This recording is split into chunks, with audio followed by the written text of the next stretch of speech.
कहानी का नाम जादुई तितली। एक दिन अली बगीचे में खेल रहा था।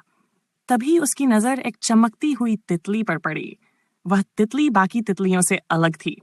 उसके पंख सुनहरे रंग के थे और जब वह उड़ती थी तो हवा में छोटे छोटे चमकते तारे बिखेरती थी। अली ने तितली का पीछा किया।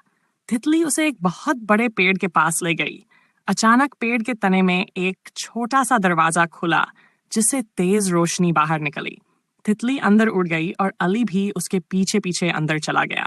अंदर एक जादुई दुनिया थी, जहां परिंदे बातें करते थे, पेड़ गाना गाते थे और नदी के पानी में इंद्रधनुष के रंग बिखरे हुए थे। अली ये सब देखकर हैरान रह गया।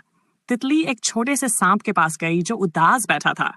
तितली ने कहा, यह सांप अपने रंग खो चुका है। अली ने सोचा और अपने रंग बिरंगे रिबन उस सांप को दे दिए। जैसे ही सांप ने रिबन छुए, वह चमकने लगा और खुशी से नाचने लगा। तितली मुस्कुराई और बोली, अली, तुमने किसी की मदद की, इसलिए अब तुम जब चाहो इस जादुई दुनिया में आ सकते हो। अली खुश होकर बगीचे में वापस गया। उसकी हथेली पर अब भी छोटे छोटे तारे चमक रहे थे।